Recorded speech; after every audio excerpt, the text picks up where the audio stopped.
कि uniform civil code के नाम पर ऐसे लोगों को भड़काने का काम हो रहा है।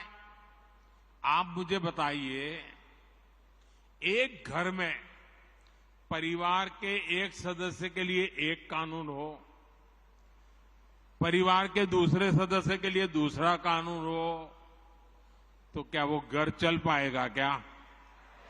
कभी भी चल पाएगा क्या? फिर ऐसी दोहरी व्यवस्था से देश कैसे चल पाएगा? हमें याद रखना है कि भारत के संविधान में भी नागरिकों के समान अधिकार की बात कही गई है। साथियों, ये लोग हम पर आरोप लगाते हैं, लेकिन सच ये है कि यही लोग मुसलमान करते हैं। अगर ये मुसलमानों के सही मायने में हितैषी होते तो अधिकांश परिवार, मेरे मुस्लिम भाई बहन, शिक्षा में पीछे न रहते, रोजगार में पीछे न रहते, मुसीबत की जिंदगी जीने के लिए मजबूत नहीं रहते। और सुप्रीम कोर्ट ने बार बार कहा है, सुप्रीम कोर्ट डंडा मारती है, कह रही है कॉमन सिविल कोड लाओ, लेकिन ये वोट बैंक के भूखे लोग। दोस्तों, कल देश के अंदर इस मुद्दे पर इतना बवाल हुआ कि पूरे दिन जो है ये अखबारों में छाया रहा पूरा topic uniform civil code. Uniform civil code जो है ये एक ऐसा मुद्दा बना रहा जिसके बारे में बार बार बात की जा रही थी कि सामान नागरिक संहिता क्या है ये। तो इसके बारे में बहुत तसल्ली में बहुत सारी बेसिक बातें मैं आप लोगों को बताऊंगा। हालांकि कुछ दिनों पहले भी ये डिस्कस किया था, पर लेकिन आज का एंगल जो रहेगा वो बिल्कुल डिफरेंट रहने वाला है, क्योंकि आज मैं आप लोगों को यहाँ पर कॉन्स्टिट्यूएंट असेंबली की बातें बताऊंगा। इसी के साथ में यहाँ पर कहीं ना कहीं आप लोग बोल सकते हैं कि जब भी हम लोग बात करते हैं यूनिफॉर्म सिविल कोड यानी कि समान नागरिक संहिता के बारे में, तो बहुत सारी और बातें निकल कर आती हैं कि मुस्लिम कम्युनिटीज़ को कैसे लेकर चलती है, क्यों इस तरीके से देखा जाता है कि मुस्लिम कम्युनिटीज़ को इस तरीके से देखती है कि ये हमारे ऊपर एक तरीका कोई प्रतिबंध लगाने की कोशिश की जा रही है। तो आखिर हमारे संविधान निर्माताओं ने ये यूनिफॉर्म सिविल कोड जो है आर्टिकल 44 जो है ये डीपीएसपी यानी कि directive principle of state policy यानी कि राज्य की नीति के निर्देशक तत्व यानी कि पार्ट 4 में ही क्यों रखा है भाई? इसको पार्ट 3 में क्यों नहीं रखा? इसके ऊपर भी मैं आप लोगों से अभी बातें करने वाला हूं। और आज तक ये डिबेट डिस्कशन क्यों चल रहा है, सुप्रीम कोर्ट इसके बारे में क्या बोलता है और हमारी सरकार जो है वो इसके बारे में क्या सोचती है, ये सारी की सारी बातें डिस्कस करेंगे। और आखिर ये इलेक्शन के टाइम पर ही क्यों डिस्कस किया जाता है ये भी एक काफी बड़ा मुद्दा है यार, ठीक है। तो इसको समझना पड़ेगा आप लोगों को अच्छे से। सबसे पहले तो इंपॉर्टेंट बात इसकी बेसिक इंफॉर्मेशन कि यूनिफॉर्म सिविल कोड, जिसको शॉर्ट फॉर्म में आप लोग यूसीसी बोलते हो, यूसीसी को आप लोगों को यह याद रखना है कि संविधान में डीपीएसपी यानी कि directive principle of state policy के अंदर में रखा गया है। डीपीएसपी एक ऐसा प्रावधान है संविधान के अंदर में जिसको अगर इंप्लीमेंट न किया जाए तो आप लोग कोर्ट के अंदर में नहीं जा सकते हैं। मतलब क्या हो गया? मतलब ये हो गया कि फंडामेंटल राइट का अगर कोई आप लोग हनन कर दे तो आप लोग आर्टिकल 32 का हवाला देकर बोल सकते हो कि भाई साहब हमारे अधिकारों का हनन हो गया है। आर्टिकल 12 से लेकर आर्टिकल 35 तक का जो आप लोग अधिकार देखने को मिलते हैं उनका हनन हो गया है। सुप्रीम कोर्ट साहब हमको न्याय दो, सुप्रीम कोर्ट को न्याय देना पड़ेगा, क्योंकि इसको इन्फोर्स करने के लिए आर्टिकल 32 यानी कि 32 अनुच्छेद का इस्तेमाल किया जाता है।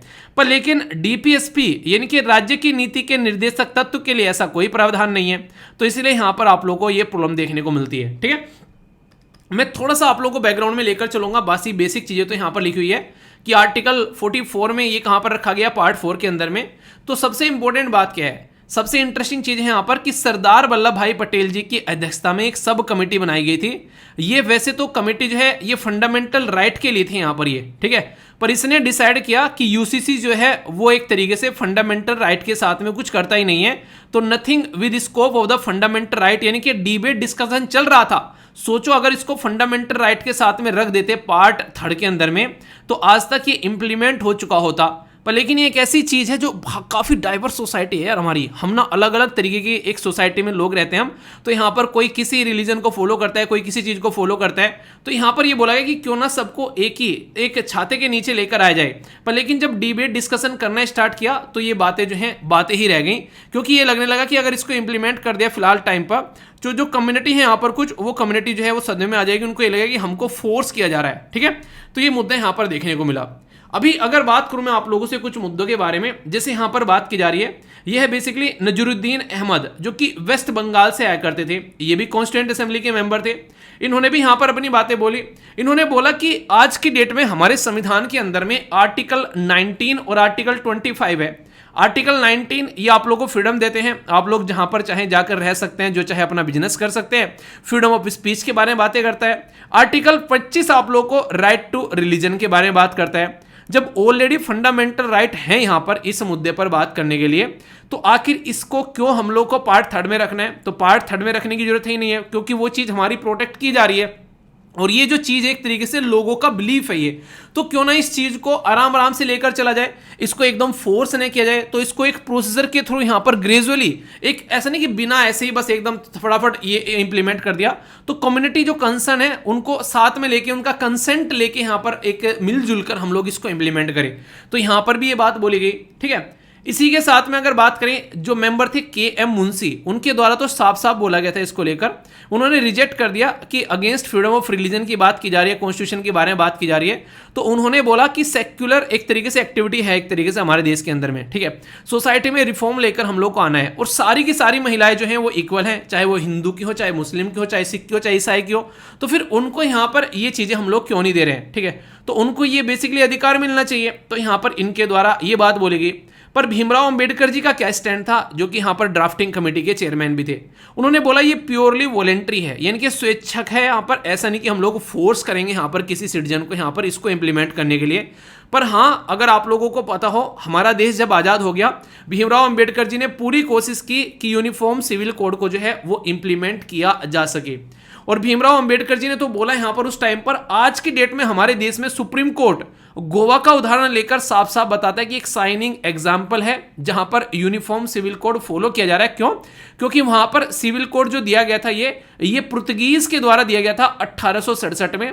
और वहां पर आज की डेट में आप लोग अपना एक कानून फॉलो कर सकते हैं आसानी से, जिसके बेस पर यहां पर सब अपनी लाइफ को एंजॉय कर सकते हैं। समझ रहे हैं आप लोग यहां पर? तो सुप्रीम कोर्ट ने खुद यहां पर इसको अप्रिशिएट किया और इसको सपोर्ट किया। इसी के साथ में एक केस है सुप्रीम कोर्ट का, जिसको आप लोग जोस पॉल केस के नाम से भी आप लोग जानते हैं। इसमें क्या बोला गया? इसमें भी इंटरेस्टिंग चीज बोली गई है। इसमें यह बोला गया कि हमारे फाउंडर जो थे कॉन्स्टिट्यूशन के, वो आर्टिकल 44 यानी कि 44वां, यानी कि पार्ट 4 के अंदर में ये डीपीएसपी के साथ में डील करता है। तो स्टेट को ये पावर दी गई है कि आप लोग जो है सिटीजन के लिए यूनिफॉर्म सिविल कोड लेकर आ सकते हैं। ठीक है, तो यानी कि एक तरीके से, पर लेकिन आज तक इसके ऊपर कोई एक्शन नहीं लिया गया है।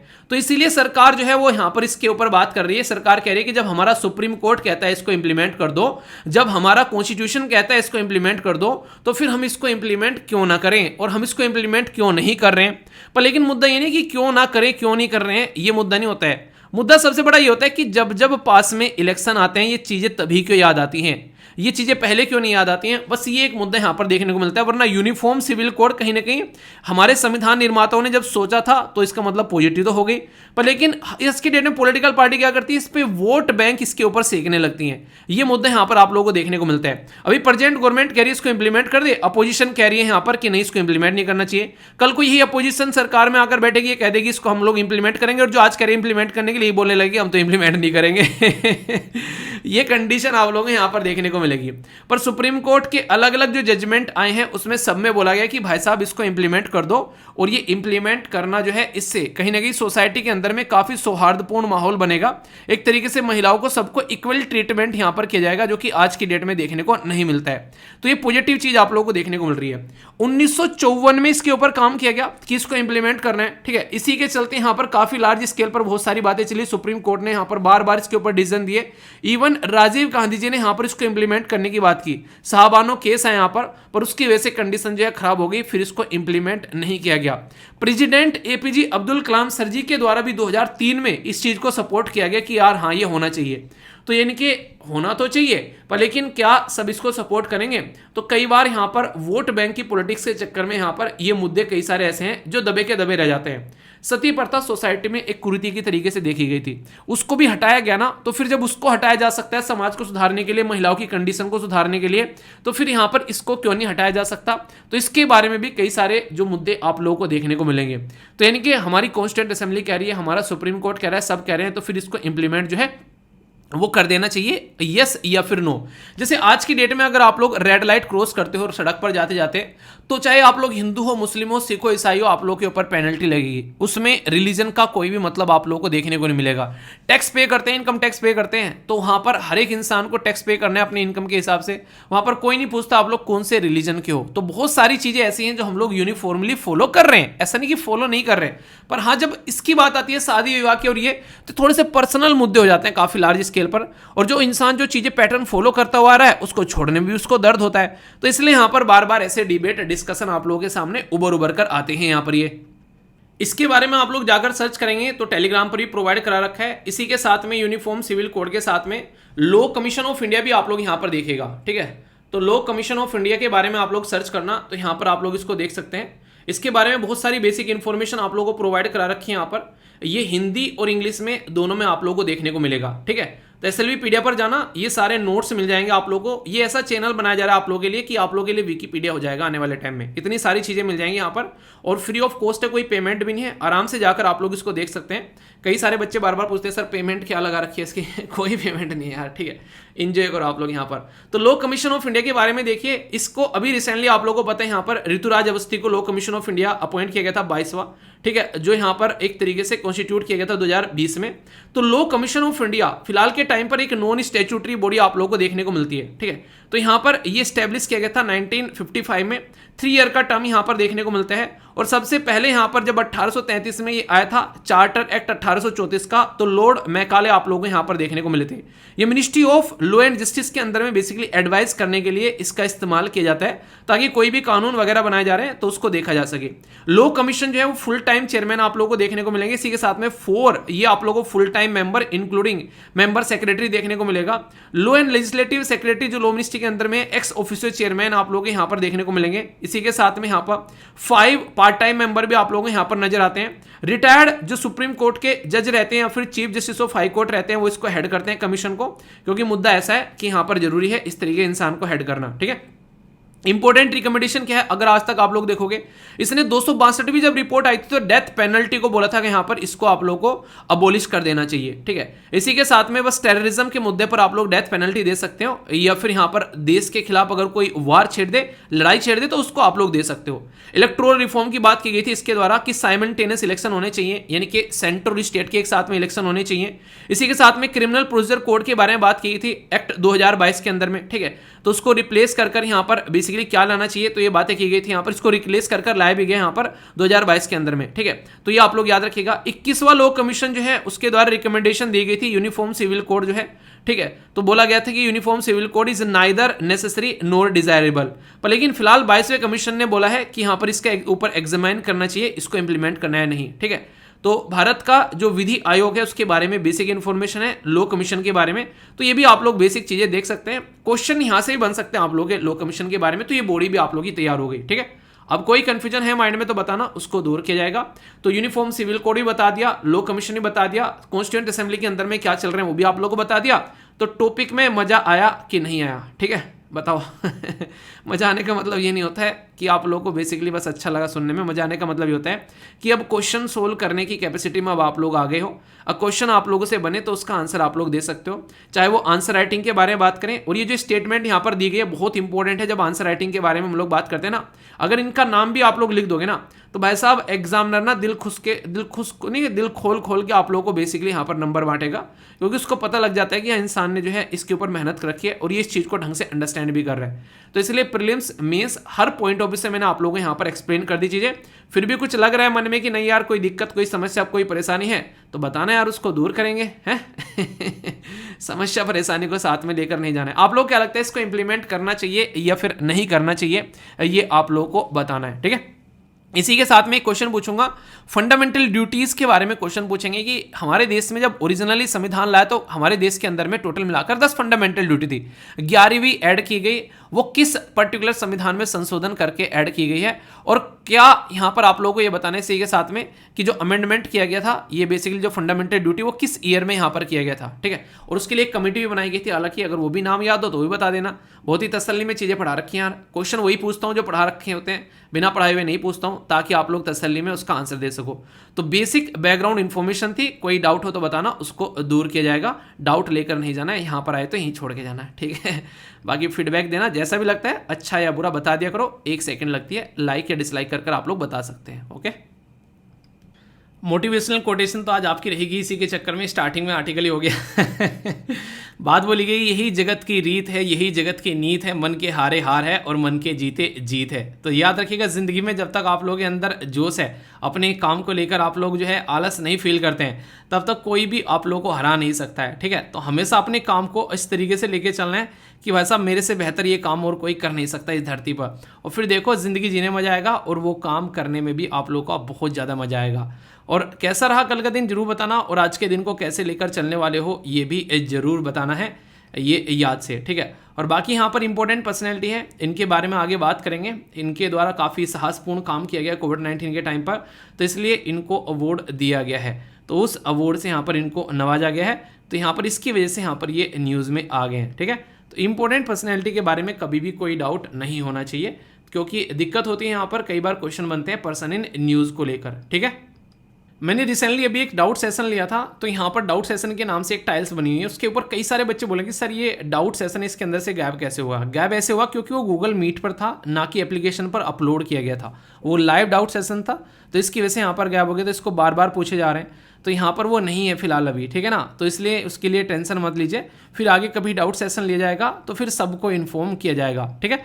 लेक्चर की पीडीएफ आप लोग यहाँ से भी जाकर डाउनलोड कर सकते हैं यहाँ पर, और इसी के साथ में टेलीग्राम पर स्टडी लवर वीर के नाम से टेलीग्राम है ना, दोनों जगह से जहाँ भी आप लोग को कंफर्टेबल लगे कहीं से भी आप लोग इस्तेमाल कर सकते हैं, ओके। दोस्तों क्वेश्चन थोड़ा सा सुनने में अटपटा सा लग सकता है, पर लेकिन आंसर जरूर देना। अगर जब हम लोग इस धरती पर सच जाएंगे, यानी कि इस धरती को छोड़कर जब हम लोग जाएंगे अपनी आखिरी सांस लेकर, तो आपकी बॉडी का ऐसा कौन सा पोर्शन है आप चाहते हैं कि इस धरती पर वो पोर्शन जो है वो फिर भी चलता रहे, यानी कि जिंदा रहे, या फिर इस दुनिया में वो बना रहे। आँख, नाक, कान, दिल, मतलब फेफड़े, क्या चाहिए आप लोगों को, ऐसी कौन सी चीज़ें जो आप चाहते हैं कि इस दुनिया में फिर भी वो चलती रहे। अभी एक बात मैं क्यों बोल रहा हूँ, अभी बहुत ही एक सैल्यूट करने वाली न्यूज़ है आ रही है, और बैकग्राउंड इन्फॉर्मेशन के साथ में जब डिस्कस करेंगे तो स्टार लगाने वाली बात भी आप लोग बोल सकते हैं। यहाँ पर बहुत ही इंपॉर्टेंट ये न्यूज़ होगी ऑर्गन डोनेशन के बारे में। उड़ीसा में एक ऐसा इंसान जो कि ब्रेन डेड हो गया, और उस इंसान ने जाते जाते 4 लोगों की जान बचा दी। मतलब एक तरीके से सोच सकते हो कि 4 लोगों को नई जिंदगी देकर चला गया, और वो भी 3 राज्य के अंदर में, एक राज्य नहीं 3 राज्य के अंदर में। तो ये सैल्यूट करने वाली बात आप लोग यहाँ पर बोल सकते हैं। और कहीं ना कहीं आप लोग बोल सकते हैं कि एक ऐसा इशू है जो कि हेल्थ के पॉइंट ऑफ व्यू से तो इंपॉर्टेंट है ही है, ये एथिक्स का भी एक इशू आप लोग यहाँ पर देख सकते हैं। कई बार आप लोगों ने देखा होगा कि ऑर्गन डोनेशन के नाम पर कई सारे लोग जो हैं वो तस्करी करते हुए नजर आते हैं। तो ये भी काफ़ी खतरनाक सिचुएशन क्रिएट यहाँ पर हो जाती है कि लोगों के अंगों का जो व्यापार होता है, गलत तरीके से उसका धंधा जो बनाया जाता है, वो एक बहुत ही नेगेटिव चीज़ होती है। खासकर जो लोग श्रद्धा से अपने अंग डोनेट करते हैं या फिर ब्लड डोनेट करते हैं, तो वो एक तरीके से कहीं ना कहीं इनका ट्रस्ट अगर खत्म हो गया तो ये चीज़ें और कम हो जाएगी। वैसे ही हमारे देश में ज़्यादा लोग जो हैं वो डोनेट वगैरह नहीं करते। दोस्तों ये जो टॉपिक है जीएस पेपर 4 में आप लोग देखते हैं, यहाँ पर जो एथिक्स वाला पोर्शन है और हेल्थ वाला पोर्शन दोनों के अंदर आप लोगों को देखने को मिलेगा। तो मैं अगर मुझसे पूछेगी कोई ऐसी कौन सी चीज़ है जो आप चाहोगे, तो मैं चाहूँगा कि आंखें जो है वो बनी रहें, मतलब दुनिया में क्या हो रहा है, आने वाली जनरेशन कैसी होगी, क्या क्या चेंजेस हो रहे हैं, तो वो देखते रहें आंखें, ठीक है। तो मैं तो ये चाहूँगा, बाकी आप लोगों का कौन सा पोर्शन आप चाहते हैं इस दुनिया में बना रहे, बताना जरूर।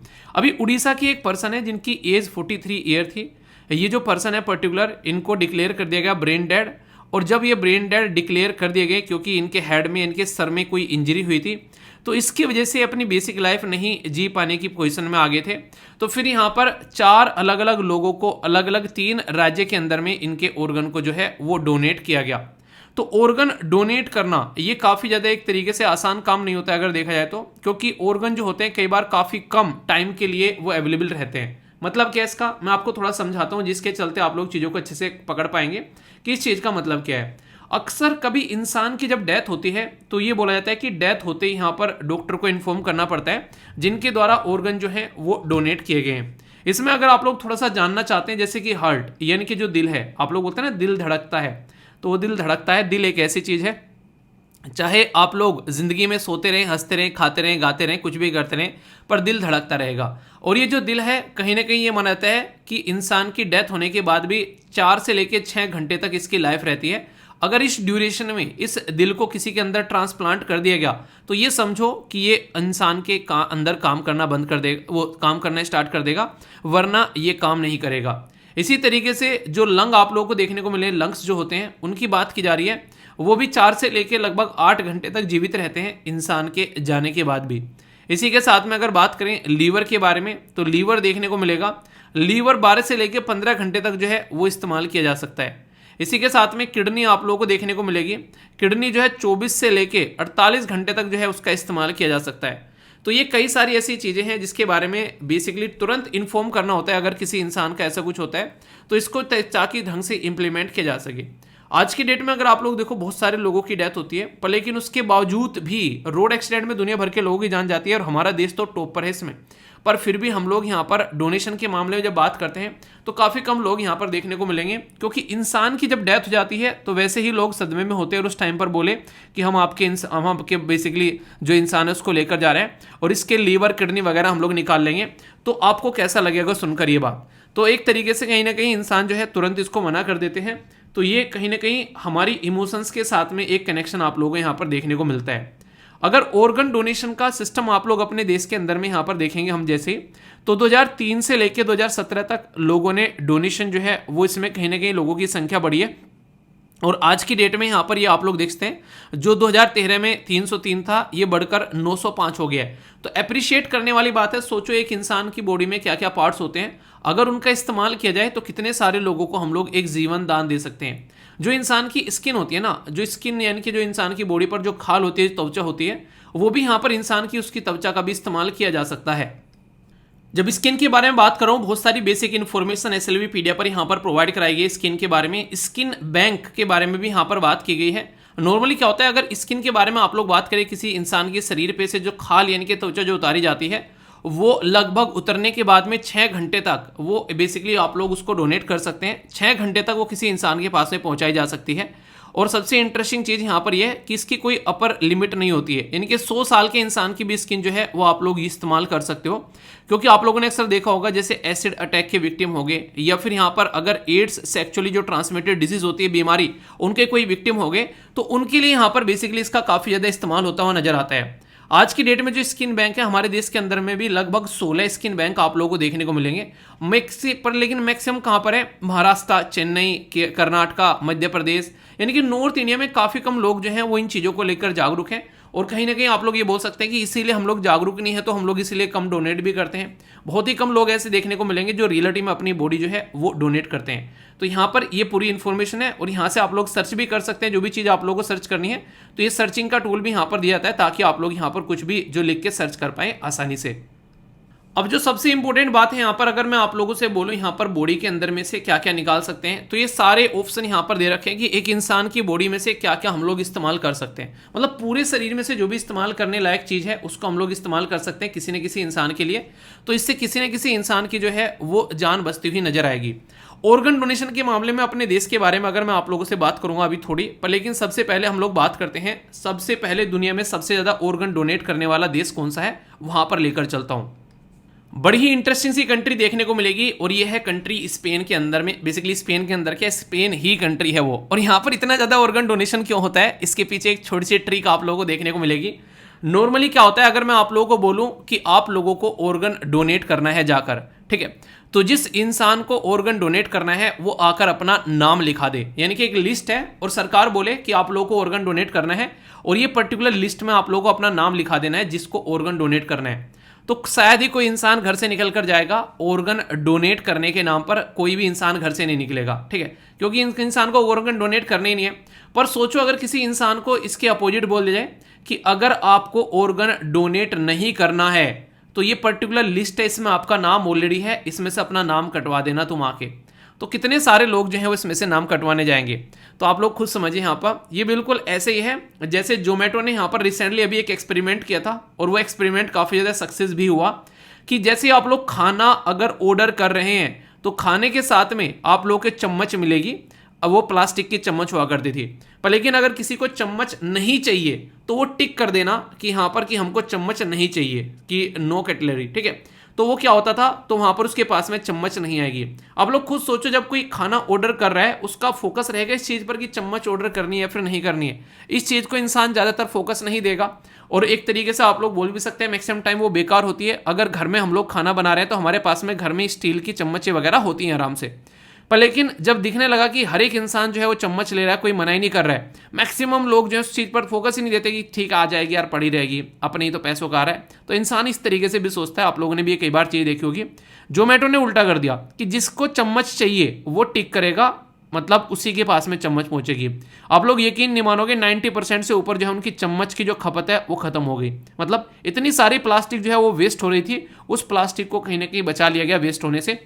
तो ये इंसान की एक टेंडेंसी है, इंसान को बोलो कि ये काम करना है तो उसको नहीं करेगा। अगर उसको बोलो एक तरीके से फ्री में मिल रही हैं चीज़ें तो वो एक अलग पैटर्न में उसको देखेगा। यहाँ पर तो चम्मच एक फ्री में आ रही थी, पर लेकिन अगर चाहिए तो क्लिक करना, तो उसमें भी इंसान कई बार जो है आलस कर जाता है कि हाँ क्या ही करना है यार, छोड़ो, ठीक है। पर लेकिन अगर मिल रही है तो आने दो, किसको किसको बुरा लग रहा है उस चीज़ का, तो ये बात है। तो इसलिए यहाँ पर स्पेन के अंदर में बेसिकली कुछ ऐसा ही किया गया, जिसकी वजह से स्पेन जो है वो दुनिया में सबसे ज़्यादा ऑर्गन डोनेट करने वाली कंट्री में आप लोगों को यहाँ पर नजर आएगा। तो ये बहुत बड़ी बात है यहाँ पर अगर बात की जाए, तो ये ट्रिक है कहीं ना कहीं आप लोग बोल सकते हैं स्पेन के अंदर में। तो वर्ल्ड में हाईएस्ट है, 49.6 मिलियन के करीब यहाँ पर पॉपुलेशन इनकी जो है वो क्या कर रही है, डोनेशन कर रही है। और हमारे देश में जो यहाँ पर 49 है, हमारे देश में वो 0.52 है। डिफरेंस देख रहे हैं आप लोग, आसमान और फर्श, अर्श और फर्श की बात यहाँ पर है, इतने कम आप लोगों को देखने को मिलेंगे। ऑर्गन डोनेशन इंक्रीज हुए, जैसा मैंने अभी बताया, ऐसा नहीं कि ऑर्गन डोनेशन जो है वो इंक्रीज नहीं हुए। तो रिसेंटली अभी ऑर्गन डोनेशन की संख्या हमारे देश में बढ़ी है, पर लेकिन ऐसा नहीं कि छप्पर फाड़ के निकल गई। बहुत कम लोग जो हैं वो आज के डेट में भी ऑर्गन डोनेट कर रहे हैं। तो हमारे देश के अंदर में अगर बात करें, यहाँ पर 14.07 के करीब टोटल ऑर्गन हार्वेस्ट किया गया 2021 में। जो यहाँ पर फिर कुछ ऐसे भी हैं कि एक तरीके से जो डिजीज हैं उनके जो ऑर्गन डोनेट किए जाते हैं, तो यहाँ पर ये 2019 में ज़्यादा थी, अभी थोड़ी कम हुई यहाँ पर 2021 में आकर, ठीक है। इसमें सबसे ज़्यादा जो रिक्वायरमेंट जो होती है बेसिकली यहाँ पर और जो दिए जाते हैं वो होते हैं kidney, liver, heart, lungs, pancreas, ये आप लोगों को देखने को मिलते हैं।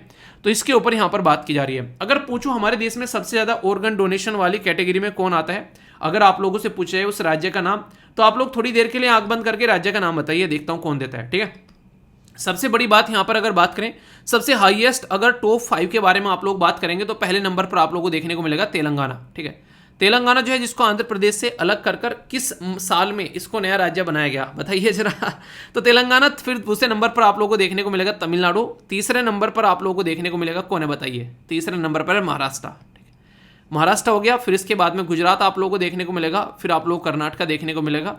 तो यानी कि मैक्सिमम वो राज्य हैं जो कि साउथ इंडिया के हैं। और जो ये 5 राज्य मैंने आप लोगों को यहाँ पर बताए हैं, ये 5 राज्य टोटल मिलाकर 85% डोनेशन यहाँ से निकल कर आते हैं। जब भी यहाँ पर डोनेट की बात की जाती है तो ये इतनी बड़ी संख्या आप लोगों को यहाँ पर देखने को मिलेगी ओनली 5 राज्य से। तो यानी कि बाकी के लोग जो हैं वो यहाँ पर डोनेट कर ही नहीं रहे हैं, या फिर बोलो कि उनके लिए ज़्यादा अवेयरनेस फैला ही नहीं जा रही है। तो जब तक अवेयरनेस नहीं होगी तब तक यही कंडीशन आप लोगों को यहाँ पर देखने को मिलेगी। तो इसके ऊपर काम करने की जरूरत है। हमारे देश के अंदर में क्या कोई एजेंसी है जो इस मुद्दे के ऊपर काम करती है? जी हाँ, बिल्कुल सही बात बोली आप लोगों ने। ऑर्गन डोनेशन रिलेटेड हमारे देश के अंदर में रेगुलेशन, कानून वगैरह भी आप लोगों को देखने को मिलते हैं बकायदा। ऐसे नहीं कि कोई पकड़कर कुछ भी निकाल के ले जाएगा। नहीं, कौवा बिरयानी मूवी देखिए वो, अरे किडनी निकाल लिया भाई अरे वो सिद्धू हमारी किडनी निकाल लिया रे। तो वही वाली बात है। तो transplantation of the human organ tissue act है हमारे देश के अंदर में, जिसको बोलते हैं THOTA, ठीक है, ठोता। तो यहाँ पर 1994 का आया था, जो कि रेगुलेशन प्रोवाइड कराता है कि कैसे रिमूव करना है, कैसे स्टोर करना है और कैसे एक तरीके से ट्रांसप्लांट करना है। निकाल लिया भाई साहब, रखा रखा खराब कर दिया, कोई मतलब थोड़ा ना हुआ उसका, वो तो एक तरीके से जिंदगी बर्बाद कर दिया आपने, किसी न किसी को वो जिंदगी मिल सकती थी।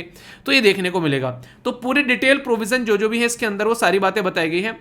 और अमेंडमेंट किया गया इस एक्ट का, ये बेसिकली इसके अंदर से इनेक्ट किया गया जो ट्रांसप्लांट ह्यूमन ऑर्गन एक्ट था, यहाँ पर अलाउ करता है, यहाँ पर ऑर्गन डोनेशन की बात करती है। तो इंक्लूडिंग ग्रांट ग्रांड पेरेंट और ग्रांड चिल्ड्रन। देखिए पहले था एक एज थी यहाँ पर कि उस एज में क्राइटेरिया रखा गया था कि ये ऑर्गन डोनेट कर सकते हैं, तो उस एज का भी बार यहाँ पर हटाया गया। देखो क्या होता है, सबसे इंटरेस्टिंग चीज अगर आप लोग देखने को मिलेंगे, एक इंसान की बॉडी में इतने सारे पार्ट होते हैं, कोई ना कोई पार्ट तो ढंग से काम कर ही रहा होगा, तो इसलिए इंसान की बॉडी में एक तरीके से उनका इस्तेमाल किया जा सकता है किसी दूसरे इंसान के लिए। और जब हम लोग बात करते हैं, मैंने स्टेट वाइज बताई यहाँ पर ये बात, क्योंकि आप लोगों को पता है 7वें शेड्यूल में जाते हैं जब संविधान के अंदर में 3 लिस्ट है, एक को बोलते हैं यूनियन लिस्ट, दूसरे को बोलते हैं स्टेट लिस्ट और तीसरे को बोलते हैं कॉनकरेंट लिस्ट।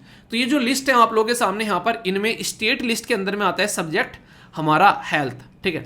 हालांकि हमारे जो फाइनेंस कमीशन थे उन्होंने बोला कि इसको कॉनकरेंट इनके समवर्ती सूची में लेकर आ जाओ यार, क्यों? क्योंकि ये सेंटर भी कानून बनाएगा, सेंटर भी इसके ऊपर बेसिकली अच्छे से रूल और रेगुलेशन लेकर आ पाएगा और सारे राज्य में इसके बारे में फिर इंफॉर्मेशन फैला देंगे बिल्कुल आग की तरीके से, तो सब लोग जो है ऑर्गन डोनेट करने लगेंगे। तो ऐसे ऐसे कुछ सजेशन यहाँ पर दिए गए, हालांकि वो अब तक इंप्लीमेंट नहीं किए गए। तो ये कुछ बेसिक इंफॉर्मेशन मैंने आप लोगों के साथ में शेयर की है यहाँ पर।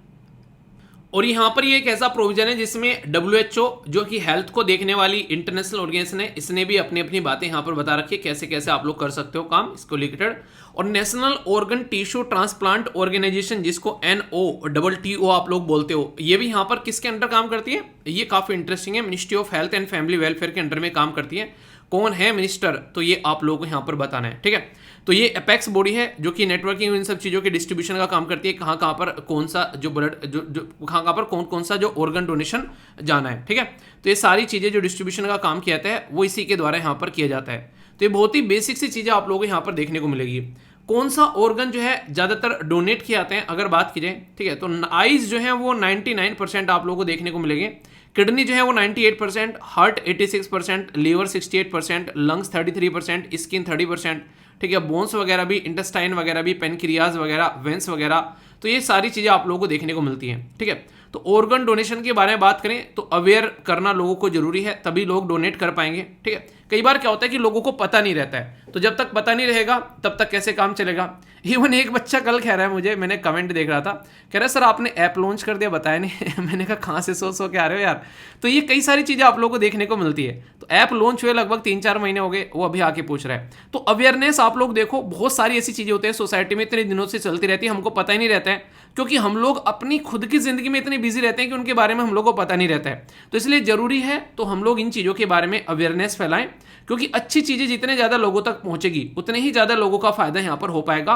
और इसी चीज़ को और बढ़ाने के लिए यहाँ पर वर्ल्ड लेवल पर ऑर्गन डोनेशन डे सेलिब्रेट किया जाता है। समझ रहे हैं आप लोग यहाँ पर इसकी कितनी अहमियत है यहाँ पर कि इंटरनेशनल लेवल पर एक डे इसके लिए सेलिब्रेट किया जा रहा है, ठीक है। तो यहाँ पर 13 अगस्त को ये सेलिब्रेट किया जाता है अवेयरनेस फैलाने के लिए। और यहाँ पर बोला गया लेट्स प्लेज, यानी कि प्रतिज्ञा लेते हैं to donate the organ and save lives, यानी कि अगर इंसान चला गया इस धरती पर से तो उसकी सारी बॉडी चली जाएगी, ठीक है, तो फिर क्या रह जाएगा, फिर कुछ भी नहीं बचेगा। तो आप लोग समझ सकते हैं कि इंसान अगर कुछ यहाँ पर देकर जाए तो अंगदान को इसलिए महादान बोला गया, ठीक है। अभी आप लोगों ने देखा होगा पहले बहुत खांसी थी मुझे, तो कल एक मतलब असली फैमिली मेंबर है, कह रहे कि सर वो खांसी खत्म हो गई या फिर कैंसर फाइनल स्टेज पर पहुंच गया मैंने कहा फाइनल स्टेज पर पहुंचने वाला है, कुछ दिनों बाद आ जाना मिठाइयाँ खाने, ठीक है निकलने वाला हूँ मैं अपनी बोरिया बिस्तरा बांध के यहाँ से।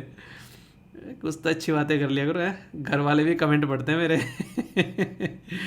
चलिए, ऑर्गन डोनेशन के बारे में कुछ क्वेश्चन है आप लोगों के सामने। ऑर्गन डोनेशन से रिलेटेड अगर बात करें तो अभी मैंने आप लोगों से कुछ बातें की यहाँ पर, तो उससे रिलेटेड कुछ क्वेश्चन है, तो आप लोगों को इनका आंसर देना है। सबसे पहले चलिए ये वाला क्वेश्चन करते हैं हम लोग डिस्कस। बात की जा रही है कि यहाँ पर हेल्थ जो है वो स्टेट सब्जेक्ट के अंदर में आता है, तो 7th schedule of the constitution. तो रूल जो फ्रेम किए जाते हैं वो सेंट्रल गवर्नमेंट के द्वारा फ्रेम किए जाते हैं, जो कि बाइंडिंग होते हैं स्टेट के ऊपर में। तो कौन सी स्टेटमेंट है आप लोगों के हिसाब से, only one, only two, both या फिर नन? बहुत ही इंटरेस्टिंग क्वेश्चन है, आंसर देना, फिर आप लोगों को आंसर बताऊंगा, अटेम्प्ट कर लो। इसी के साथ में ऑर्गन डोनेशन के बारे में बात करें, हमारे देश के अंदर में 0.52 पर मिलियन, यानी कि 10 लाख में से ओनली इतने कम लोग ऑर्गन डोनेट करते हैं। आप लोग खुद देख लो, पूरे स्लिप फैमिली मेंबर में से क्या किसी ने डोनेट किया अब तक कोई ऑर्गन? ब्लड डोनेट किया, अच्छा कितनों ने ब्लड भी डोनेट नहीं किया आज तक है? ऑर्गन डोनेशन तो बहुत दूर की बात होगी, ब्लड कितनों ने डोनेट किया आप लोग ये बताओ पहले, ठीक है। तो ये बात की जा रही है, स्पेन में 49.6 मिलियन है आप लोग देखने को मिलेगा, मतलब पर मिलियन आप लोगों को देखने को मिलेगा।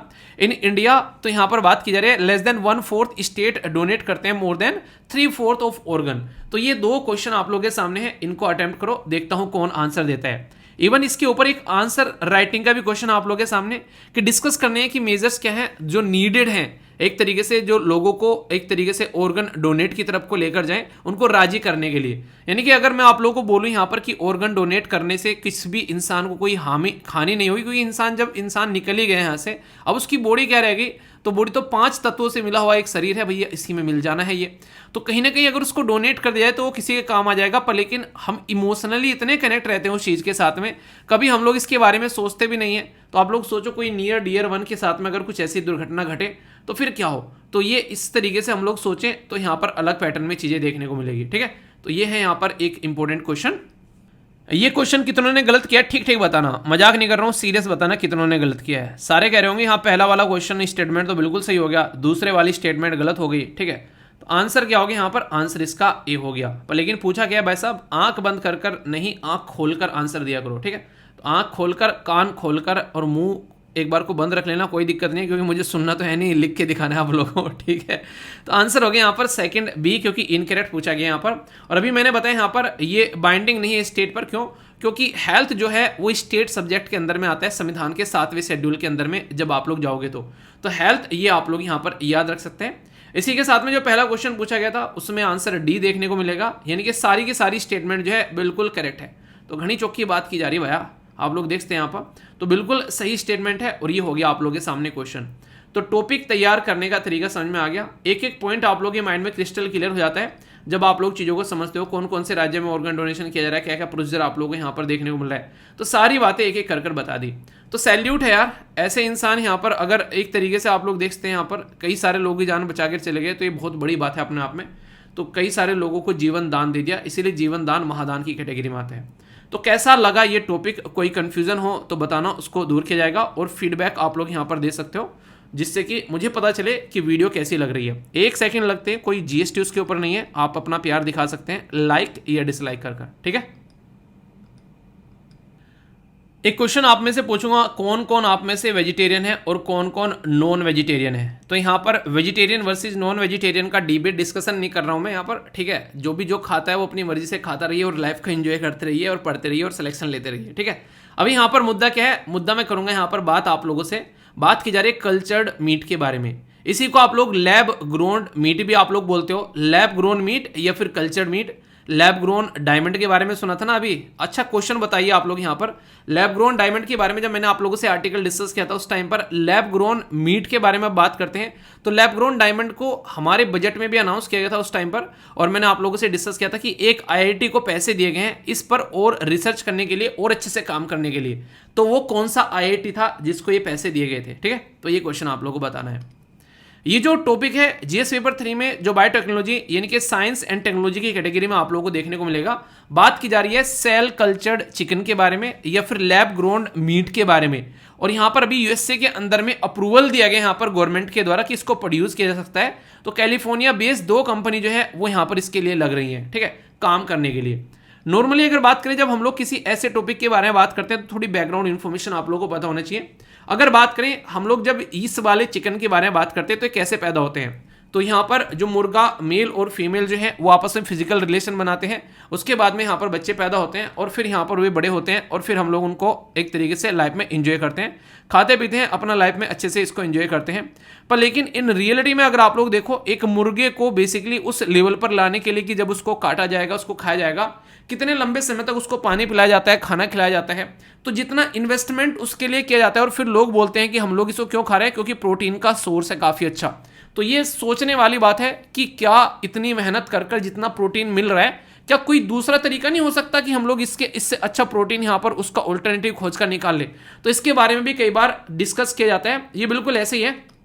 आज की डेट में बहुत खतरनाक चीज़ आप लोगों को देखने को मिलेगी। हमारे देश में से चाइना तक चावल खरीद रहा है, यूएसए तक चावल खरीद रहा है, पर लेकिन हम लोग इन रियलिटी चावल नहीं बेच रहे हैं। 1 किलो चावल उगाने में लगभग 3,500 लीटर पानी लगता है। आप लोग ये समझ सकते हैं कि हम लोग अपना पानी बेच रहे हैं। ऐसी कई बार बातें यहाँ पर निकल कर आती हैं, तो ये काफ़ी बड़ी बात है। चाइना आज की डेट में पानी को लेकर काफ़ी ज़्यादा त्रस्त है, तो इसके चलते यहाँ पर अगर वो अपने खेतों में चावल उगा रहा है और यहाँ पर एक सब्सिडाइज प्राइस पर चावल मिल रहा है किसी दूसरे देश में से, तो क्यों अपना पानी खर्च करना है। ठीक है, जब करने वाले बैठे हुए तो फिर क्यों अपना माथापच्ची करनी है, ऐसा आप लोग यहाँ पर बोल सकते हो। ठीक है, तो ये काफ़ी बड़ी बात है अपने आप में, जो कि आप लोग यहाँ पर ध्यान रखिएगा। इसी में एक पिक्चर है बड़ी प्यारी जो यहाँ पर कल्टीवेटेड मीट प्रोडक्शन के बारे में आप लोगों से बातें करती है। देखिए ये ऐसा नहीं कि हवा हवा में हो जाता है, यहाँ पर सैंपल लिया जाता है बेसिकली। यहाँ पर तो सैंपल कहाँ से लिया जाता है, तो मसल टिश्यू से लिया जाता है किसी भी जानवर के।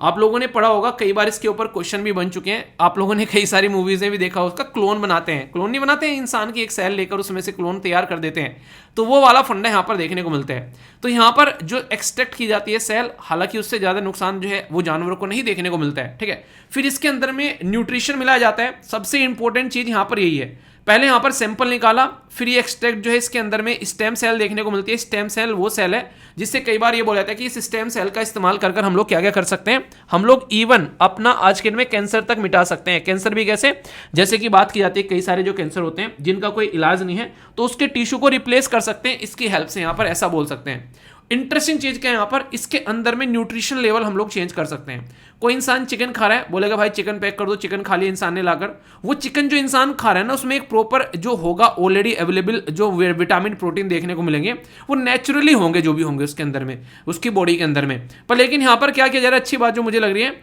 यहाँ पर, इसमें आप लोग खुद अपना न्यूट्रिशन जो है उसका लेवल ऊपर नीचे कर सकते हो। और फिर इसको यहाँ पर किया जाता है, इसको ग्रोथ आप लोगों को देखने को मिलेगा सेल का, और यहाँ पर फॉर्मेशन किया जाता है फाइबर। ये बेसिकली बायोरिएक्टर के अंदर में इसको रखकर यहाँ पर प्रॉपर एक सिस्टम तैयार किया जाता है, प्रोसेसिंग होती है मसल फाइबर की, और फिर यहाँ पर ये कल्टीवेटेड मीट जो है वो फाइनल प्रोडक्ट निकल कर आता है। पर लेकिन आप लोगों को पता है एक चीज होती है नेचुरली और एक चीज होती है साइंटिफिक तरीके से डेवलप की गई है। तो टेस्ट थोड़ा सा आप लोगों को यहाँ पर बोला जा रहा है कि इनके द्वारा डिफरेंट देखने को मिलता है, जैसा नॉर्मल टेस्ट होता है वैसा आप लोगों को यहाँ पर नहीं देखने को मिलेगा। तो ये पर्टिकुलर सिस्टम के थ्रू यहाँ पर इसको क्रिएट किया जा रहा है, ठीक है। तो अगर देखा जाए एक जीव है, उसको बेसिकली पहले एक तरीके से ना उसको पाला जा रहा है, उसको रखा जा रहा है, उसको खाया पिलाया जा रहा है, फिर उसको काट रहे हैं, उसको खा रहे हैं, तो वो एक तरीके से एक जीव को खा रहे हैं और ऊपर से अपने इन्वायरमेंट को भी नुकसान पहुंचा रहे हैं, उसको इतना लंबे समय तक पालने पोसने वाला जो प्रोसीजर होता है। तो इसके चलते कहीं ना कहीं ये बोला जाता है कि अभी जो यहाँ पर ये सिस्टम स्टार्ट किया है कल्चर्ड मीट का, तो एक तो वो एक तरीके से जो काटना पीटना है वो यहाँ पर कम होता हुआ आप लोगों को नजर आएगा, और कल्चर्ड मीट का ट्रेंड जितना ज्यादा बढ़ेगा ये कहीं ना कहीं ग्लोबल वार्मिंग के साथ में भी इसको कंपेयर करके देख रहे हैं आज की डेट में, इसलिए यहाँ पर इसको काफी ज्यादा अप्रिशिएट भी किया जा रहा है आज की डेट में। मुझे पर्सनली जो पॉजिटिव चीज लगी यहाँ पर इसके बारे में मैं आप लोगों को बताता हूँ, और वो चीजें आप लोग पॉइंट वाइज जो है लिख भी सकते हैं, हालांकि पीपीटी में आप लोगों को मिल जाएगी। सबसे पहले तो यहाँ पर बात की जा रही है कि ये लेस कॉन्टेमिनेटेड आप लोगों को देखने को मिलेगा। जब कोई भी चिकन आप लोग लेकर आते हैं मार्केट के अंदर में से, तो उसके अंदर में हो सकता है कुछ ना कुछ कॉन्टेमिनेशन, कोई ना कोई बैक्टीरिया देखने को मिले, तो उसके चलते यहाँ पर कई सारी बीमारियां फैलती नजर आती है। इसलिए आप लोगों ने देखा होगा कई बार यहाँ पर बर्ड फ्लू जब आता है सबसे पहले मुर्गियों को निपटाया जाता है, ठीक है। तो लो कॉन्टेमिनेटेड देखने को मिलेगा। दूसरा क्या यहाँ पर फ्यू एंटीबायोटिक आप लोगों को देखने को, फिर एंटी जो बॉडीज है उसके अंदर में आप लोगों को देखने को मिलेगा, क्योंकि कई बार कई सारी एंटीबायोटिक जो है खिलाई जाती है, यहाँ पर रेजिस्टेंस क्रिएट होता है शरीर के अंदर में, तो वो दिक्कत देखने को मिलती है। नंबर 3 जो है ये लेस इन्वायरमेंट पर इंपैक्ट डालने वाले हैं, ये भी एक पॉजिटिव चीज देख सकते हैं। नंबर 4 जो है नो किलिंग ऑफ एनिमल्स, यानी कि किसी भी जानवर को मारा नहीं जाता है यहाँ पर, तो ये काफी इंपॉर्टेंट है यहाँ पर, नो किलिंग ऑफ एनिमल्स, ठीक है। तो ये कहीं ना कहीं ये 4 पॉइंट काफी इंपॉर्टेंट है। और सबसे बड़ी बात यह है कि आप लोग इसको वीगन भी नहीं बोल सकते हो, ठीक है। कई सारे लोग बोलते हैं ना कि ये वीगन की कैटेगरी में आ सकता है जब यहाँ पर नहीं किया जा रहा है, ठीक है। तो यहाँ पर ये बिल्कुल ऐसा भी नहीं, शाकाहारी है। वीगन में क्या करते हैं, बेसिकली एनिमल बेस्ड कोई भी प्रोडक्ट इंसान खाना बंद कर देता है, जैसे दूध तक नहीं पीता है वो इंसान, एक तरीके से ऐसा बोल सकते हैं। तो ये लैब ग्रोन है क्योंकि इसके अंदर में सेल देखने को मिलती है, तो इसलिए आप लोग इसको नहीं बोल सकते हो, ठीक है। प्राइस के बारे में जब हम लोग बात करते हैं तो साइंटिस्ट ने फर्स्ट कल्चर जो मीट यहाँ पर था, तो यहाँ पर ये हम्बर्ग जो इन 2012 में आप लोगों को देखने को मिला, जिसकी कॉस्ट लगभग यहाँ पर देखने को मिल रही थी $3,25,000 के करीब क्रिएट करने के लिए। पर लेकिन जैसे जैसे टेक्नोलॉजी बढ़ती है वैसे वैसे कॉस्ट जो है वो नीचे आती चली जाती है। ये बिल्कुल ऐसे ही जैसे सोलर पैनल स्टार्टिंग में कितने महंगे हुआ करते थे और उसके द्वारा जनरेट की गई बिजली का एक लेवल हुआ करता था, लोगों ने सोचा यार ये तो बिल्कुल बर्बाद हो जाएगा। पर लेकिन जैसे जैसे चीजें आगे बढ़ी आज के डेट में कहीं ना कहीं इतना लार्ज स्केल पर काम हो गया कि उसके द्वारा प्रोड्यूस की गई यूनिट जो है वो नॉर्मल बिजली के जो भाव है उससे कम आप लोगों को देखने को मिलती है। तो ये डिपेंड करता है कि कितना टाइम दे रहे हैं, कितना एफर्ट लगा रहे हैं उसके ऊपर में, किस तरीके से यहाँ पर जो टेक्निक है वो सिग्निफिकेंस है। सबसे पहले तो क्लाइमेट के बारे में मैंने बात किया आप लोगों से, इसमें फायदा पहुंचाएगी, कहीं ना कहीं नेगेटिव इस्तेमाल नहीं देखने को मिलेगा। लैंड यूज इफिशिएंसी यहाँ पर देखने को मिलेगी, एनिमल वेलफेयर और फूड सिक्योरिटी के ऊपर भी बात की जा सकती है। ये सारे के सारे वो पॉइंट हैं जो कि इंपॉर्टेंट है, ठीक है। पर लेकिन हर सिक्के के दो पहलू होते हैं, कुछ ना कुछ चैलेंजेस देखने को मिलेंगे। इन्वायरमेंट पर इंपैक्ट डालता है, एक तरीके से यहाँ पर कंज्यूमर क्या एक्सेप्ट करेगा उसको, कॉस्ट कैसी रहेगी, स्केल कितने पर हम लोग काम कर पाएंगे, रिसोर्सेज की भी दिक्कत रहेगी, और फिर रही सही कसर जो है वो इंटेलेक्चुअल प्रॉपर्टी जो पेटेंट राइट इशू होते हैं वो किसके खाते में जाएगा, पेटेंट कि इस इंसान ने सबसे पहले काम किया इसलिए इसके खाते में पेटेंट पहुंचा दिया हो। तो ये भी सिस्टम आप लोग यहाँ पर समझ सकते हैं। तो सेल कल्चर जो मीट है उसके सामने कुछ चैलेंज भी है। इसको आप लोग चिकन मीट ग्रोन एक तरीके से बोल सकते हैं लेबोरेटरी के अंदर में, तो इसका इस्तेमाल करने की बात यहाँ पर की जा रही है। तो देखते हैं कितना ज़्यादा फायदा यहाँ पर इससे देखने को मिलता है। ठीक है, तो ये है बेसिक चीज़, अगर इसको समझो तो आप लोग याद रखिएगा। तो किस तरीके से क्या क्या पॉइंट है वो सारे आप लोगों के सामने डिस्कस किए गए हैं आसानी से। ओके, एक क्वेश्चन है आप लोगों के सामने यहाँ पर इससे रिलेटेड, जो बिल्कुल कल्टीवेटेड जो मीट्स है इसका नाम देखिए अलग अलग तरीके से पुकारा जाता है। ठीक है, जैसे यहाँ पर अरे यार चलिए आंसर भी दिखा दिया आप लोगों को। ठीक है, कल्टीवेटेड मीट्स भी इसको बोला जा रहा है, इसके नाम जो है कई सारे ले जा रहे हैं। ठीक है, कल्चर्ड मीट इसको बोला जा रहा है। तो ये क्वेश्चन है, इसका आंसर डी है, एक बार अटेम्प्ट कर लेना। इनकरेक्ट पूछा गया है। ठीक है, तो इनकरेक्ट डी है, यानी कि इसका मतलब दोनों करेक्ट है। यहाँ पर अगर करेक्ट पूछा जाता तो आंसर बी हो जाता, इनकरेक्ट पूछा गया तो आंसर जो है यहाँ पर डी हो गया। ठीक है, तो डायरेक्ट क्वेश्चन बनते हैं कई बार, छोटे छोटे से क्वेश्चन है पर लेकिन कंफ्यूजन नहीं होना चाहिए। ठीक है दोस्तों, छोटी सी न्यूज़ है पर लेकिन इंपॉर्टेंट है। एक तो पर्सन इन न्यूज़ ही आप लोगों से यहाँ पर पूछा जा सकता है, पर लेकिन अभी इसको लेकर ज़्यादा टेंशन भी मत लेना, क्योंकि जैसे जैसे ये मीटिंग आगे होगी हजारों आर्टिकल इसके ऊपर आएंगे। पर थोड़ा सा ओवरव्यू दे देता हूँ, थोड़ा सा जैसे आगे चीज़ें आएंगी तो आप लोग उसके साथ में कनेक्ट कर पाएंगे। ये इंसान है यहाँ पर, इसको क्रिटिसाइज किया जा रहा है। क्यों? क्योंकि इसको अभी यूनाइटेड अरब एमिरेट्स के अंदर में जो कॉन्फ्रेंस ऑफ पार्टी 28 होने वाली है, जिसको कोप 28 आप लोग बोलते हो, तो यहाँ पर इसको उसका हेड बना दिया, इसको उसका प्रेसिडेंट बना दिया। क्यों दिक्कत क्या है भाई साहब, ये प्रेसिडेंट बना दिया तो क्यों यहाँ पर इसके लिए वांदे लगे पड़े हैं? वांदे इसलिए बने हैं, ये इंसान जो है यहाँ पर ये एक ऐसी कंपनी चलाता है जो कि ऑयल की कंपनी है, यानी कि यहाँ पर बात करें तो ये नेशनल ऑयल कंपनी जो है उसके प्रेसिडेंट हैं। और ऐसे इंसान को जो कि ऑलरेडी ऑयल की प्रेसिडेंट है कंपनी के, ऐसा इंसान जो कि ऑलरेडी इन्वायरमेंट को नुकसान पहुंचा रहा है, उसको आप लोगों ने इस कॉन्फ्रेंस का प्रेसिडेंट बना दिया। तो ये कितने हद तक यहाँ पर सही है? तो बहुत सारे ग्रुप जो है इसको लेकर डिसअपॉइंटेड है, यानी कि ये इंसान यहाँ पर इसका चेयरमैन नहीं होना चाहिए था। तो ये सुल्तान अल जबर के बारे में मैंने आप लोगों से यहाँ पर बात की, जो कि अबू धाबी के साथ में आप लोग यहाँ पर कनेक्ट कर दे के देख सकते हैं। यूनाइटेड अरब एमिरेट्स के बारे में बात की जा रही है। कॉन्फ्रेंस ऑफ पार्टी 28 यूएई के अंदर में होगी। इससे पहले कॉन्फ्रेंस ऑफ पार्टी 27 जो है वो कहां पर हुई थी, कौन से देश में, उसमें कई बार बातें डिस्कस की गई थी। उसका नाम आप लोगों को बताना है किस कंट्री के अंदर में होगी। बाकी ये जो आगे जितनी बातें आएंगी इसके बारे में बहुत सारी जैसे मीटिंग होती है तो उसके बारे में बेसिक इन्फॉर्मेशन भी आप लोगों से डिस्कस की जाएगी, तो उसको लेकर डाउट में मत रहना। पर इंपॉर्टेंट पर्सनैलिटी का नाम आप लोग यहाँ पर याद रख सकते हैं। वैसे अगर टेलीग्राम पर जाकर सर्च करोगे तो बहुत सारे क्वेश्चन के आंसर आप लोगों को मिल जाते हैं यहाँ पर। ठीक है, कॉन्फ्रेंस ऑफ पार्टी 27 इजिप्ट में और कॉन्फ्रेंस ऑफ पार्टी 28 जो है वो यूएई में देखने को यहाँ पर मिली थी। और भी इसके बारे में कुछ बेसिक इन्फॉर्मेशन अगर देखोगे तो यहाँ पर कुछ कुछ करके कुछ इन्फॉर्मेशन आप लोगों को देखी जाते हैं। क्वेश्चन के आंसर जब कई सारे बच्चे देते हैं ना तो इस तरीके से कई बार आंसर ही पोस्ट किए जाते थे यहाँ पर। तो ये बेसिक इन्फॉर्मेशन है, बाकी इसके बारे में आगे जो भी चीज़ होगी तो हम लोग डिस्कस कर लेंगे, क्योंकि ये अभी ऐसा मुद्दा मुझे लग नहीं रहा है डिस्कस करने वाला, क्योंकि आगे इसके ऊपर बहुत सारी चीज़ें आप लोगों को यहाँ पर आती हुई नजर आएगी।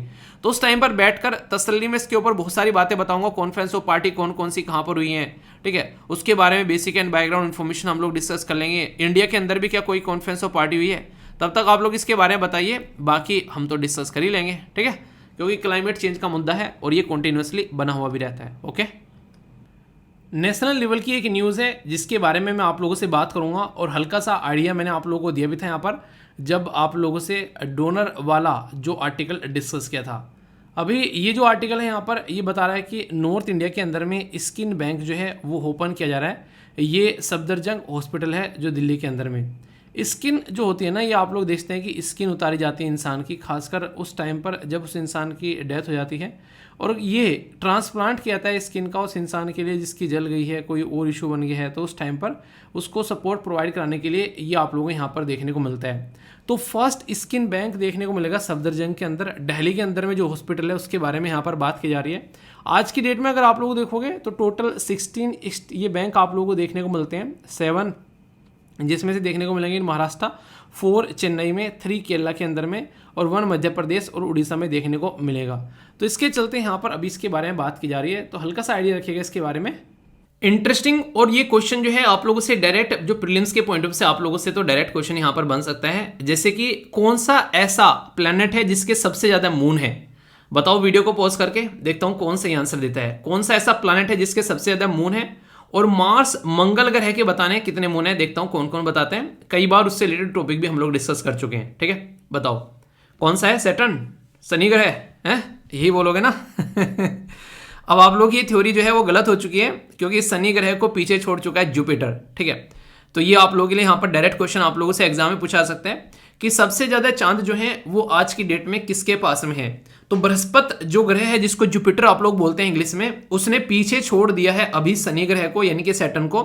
अब सैटर्न के पास में 83 ग्रह यहाँ पर रह गए और इसके हो गए 92। क्यों? क्योंकि इसके नए 12 जो मून है, जो ग्रह हैं, वो पता चले हैं अभी नए ताजे ताजे। अगर इन 12 को आप लोग यहां से हटा देते हो तो इसके पास में 80 थे पहले। तो पहले नंबर पर कौन था? वो शनि ग्रह था। दूसरे नंबर पर बृहस्पति था। अब बृहस्पति ने शनि को जो है वो पीछे झटका मार के छोड़ दिया। अब यहां पर पहले नंबर पर आकर बैठ गया जुपिटर यानी कि बृहस्पति, और यहां पर जो शनि है वो दूसरे नंबर पर पहुंच गया, ठीक है। तो ये एक इंपॉर्टेंट आप लोगों से क्वेश्चन पूछा सकता है। डायरेक्ट स्टेटमेंट होगी तो उसमें भी स्टेटमेंट देकर बन सकता है। ये जो डिस्कवर की गई, किसके द्वारा डिस्कवरी की गई? तो यहां पर हवाई और चिली के अंदर में टेलीस्कोप रखी गई थी 2021 और 22 के अंदर में, उनके द्वारा यहां पर ये काम किया गया। और इंटरनेशनल एस्ट्रोनॉमिकल यूनियन जो है यहां पर माइनर प्लैनेट सेंटर, उनके द्वारा यहां पर देखा गया इन पर्टिकुलर मून की जो रेंज और साइज को, और उसके बाद में इनके द्वारा डिसाइड किया गया कि वाह क्या बात है कि जुपिटर जो है भाई साहब, जो बृहस्पति जो है वो यहां पर एक तरीके से रेस जीत चुका है। तो ये पर्टिकुलर जो एरिया है इसके बारे में स्टडी करने के लिए यूएसए जो है ऑलरेडी यहां पर अपने जो है प्लान बना रहा है इस साल के अंदर में, और पहले भी यहां पर अपने प्लान जो है वो छोड़ चुका है। तो यहां से कुछ टेक्निकल क्वेश्चन आप लोगों से बन सकते हैं। तो ये काफी इंटरेस्टिंग क्वेश्चन आप लोगों का बन जाएगा साइंस एंड टेक के अंदर में, कि जुपिटर के लिए अगर बात करें, यूरोपियन स्पेस एजेंसी का अभी प्लान है 2023 में नासा और यूरोप के साथ मिलकर यहां पर काम किया जाएगा जुपिटर के मून को यहां पर आइडेंटिफाई करने के लिए 2024 में। और नासा का ऑलरेडी प्लान था यहां पर, जिसका मिशन लूसी नाम रखा गया था। उसने जुपिटर और जो बेसिकली ट्रोजन एस्ट्रॉयड है उसकी स्टडी के लिए यहां पर बेसिकली काम किया था, ठीक है। तो यानी कि यहां पर ऐसा नहीं है कि भाई साहब इसके बारे में पता नहीं है, पता है हम लोगों को इसके बारे में, और इसी के ऊपर स्टडी कर कर आगे बढ़ने की बात यहां पर की जा रही है। जुपिटर, सैटर्न और इसी के साथ में यूरेनस अगर बात करते हैं आप लोग यहां पर, इनके अगर बात करें 27 है यहां पर मून, नेपच्यून के 14 है, मार्स के 2 है, और हमारा तो 1 है चंदा मामा, ठीक है। 2 ऐसे ग्रह हैं, एक तो है वीनस और दूसरा है मरकरी, ठीक है। यानी कि शुक्र और जो बुध ग्रह हैं, याद रखना इनके पास में कोई भी मून नहीं है, यानी कि बिना चंदा मामा के हैं ये। तो ये ऐसी भी चीजें आप लोगों से पूछ ली जाती है। अच्छा, मैक्सिमम जो प्लानिटरी सिस्टम है वो किस डायरेक्शन में घूमता है? क्या कोई ऐसा भी प्लानट है जो उसके अपोजिट डायरेक्शन में घूमता है? ये बड़ा ही सिंपल सा क्वेश्चन है, और ज्योग्राफी की एनसीईआरटी में आप लोगों को देखने को मिल जाएगा, वो भी 6th क्लास की में, ठीक है। तो बड़ा ही प्यारा सा क्वेश्चन है। ये पूरा सिस्टम है आप लोगों के सामने। मरकरी पहले नंबर पर है, वीनस, अर्थ, मार्स, जुपिटर, ठीक है। तो जुपिटर के पास में सबसे ज्यादा ग्रह फिलहाल हो गए, और ये कितने हो गए? याद आ गए ना कितने हो गए? लिखो 93 ना, ये 92, ठीक है। 83 किसके पास में? 83 है यहां पर सैटर्न के पास में, ठीक है। तो याद रखिएगा हमारे पास में कितना है? 1 ग्रह आप लोगों को देखने को मिलेगा, और मार्स के पास में कितने हैं? 2 ग्रह आप लोगों को यहां पर देखने को मिलेंगे, ठीक है। तो इस तरीके से आप लोग समझ सकते हैं। यूरेनस के पास में कितने हैं? तो 27 आप लोग यहां पर बोल सकते हैं, ठीक है। तो ये है कुछ इस तरीके से, आप लोग इनके बारे में याद रखिएगा, कल को क्वेश्चन पूछा जाए तो कंफ्यूजन नहीं होना है, ठीक है। जो मैंने बात अभी आप लोगों को बताई है, ये छोटी छोटी सी बातें होती हैं, डायरेक्ट आप लोगों से क्वेश्चन एग्जाम में बन जाते हैं। तो अगर आइडिया रहेगा तो कंफ्यूजन नहीं होगा, कंफ्यूजन नहीं होगा तो फिर सही रहेगा। अच्छा, नेपच्यून के नहीं लिखे, नेपच्यून के पास में 14 है, ठीक है। नेपच्यून के पास में 14 है, बाकी यूरेनस के हो गए, इसके हो गए, इसके हो गए, ठीक है। किसके पास में नहीं है? एक तो मरकरी के पास में नहीं है, ठीक है, मरकरी के पास में नहीं है, और वीनस के पास में नहीं है। इनके जो सूरज के सबसे पास में है, सूरज ने खा लिए इनके चांद, ठीक है। इनके पास में नहीं है।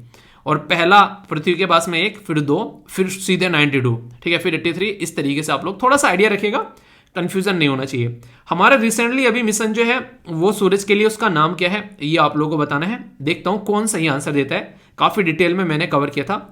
और बाकी मार्स के बारे में कौन कौन से मिशन है ये तो आप लोगों को पता ही है, हमारा बेसिकली मंगल ग्रह के लिए मिशन के बारे में, ठीक है, जिसका बेसिकली मूवी बनी हुई है, उसके ऊपर मोम बोलते हैं जिसको हम, ये तो आप लोगों को पता है। यूएई पहला एक कंट्री बना है यहाँ पर, मुस्लिम कंट्री, जिसने अभी रिसेंटली मिशन भेजा था मार्स के लिए।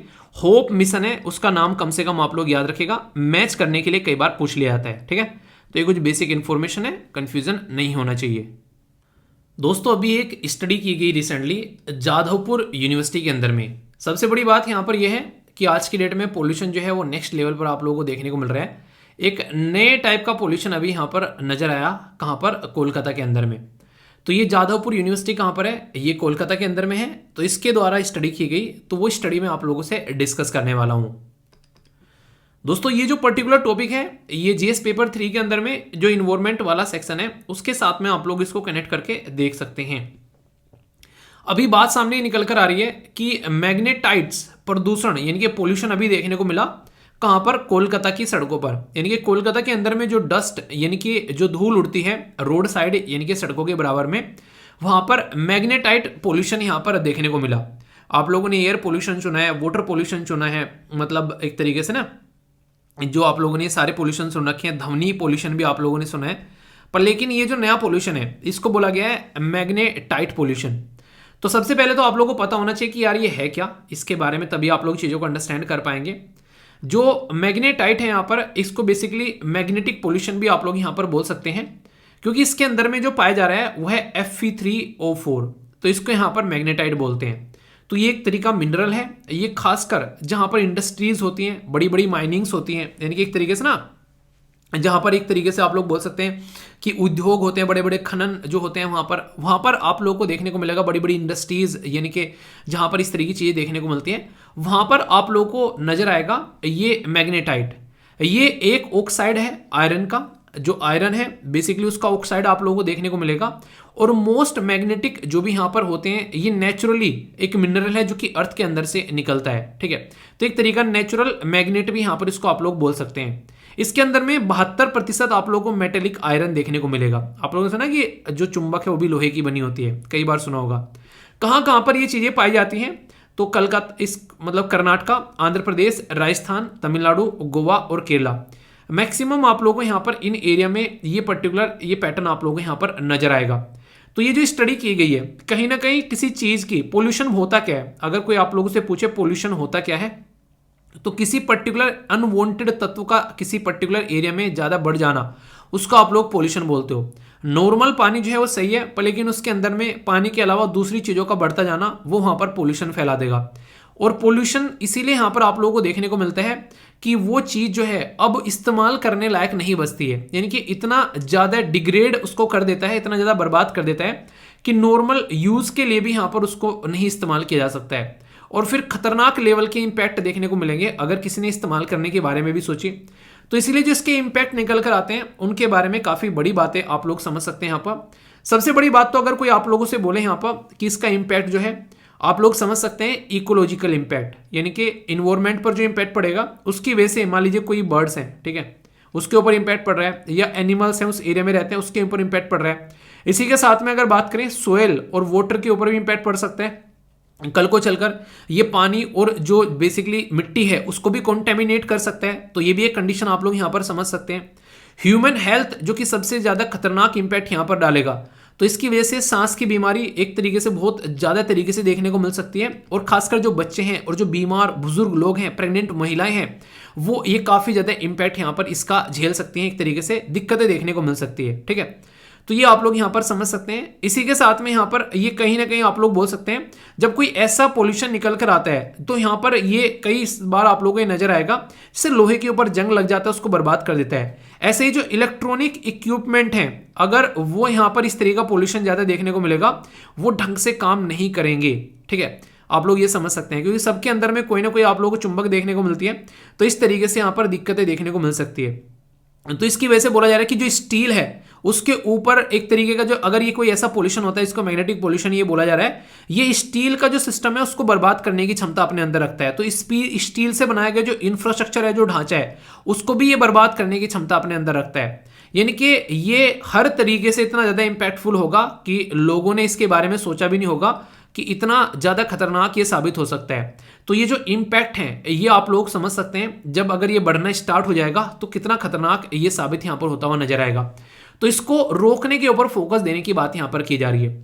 तो अगर आप लोगों को बात करें कि पोल्यूशन की कैटेगरी में कुछ लिखने के लिए आ जाए, तो एक मैग्नेटिक पोल्यूशन भी और उसके इंपैक्ट भी अब आप लोगों के सामने हैं, जिनको आप लोग लिख सकते हैं, और कहां कहां पर ये चीजें ज्यादा देखने को मिलती है उसके बारे में भी आप लोग अंडरस्टैंड कर सकते हैं।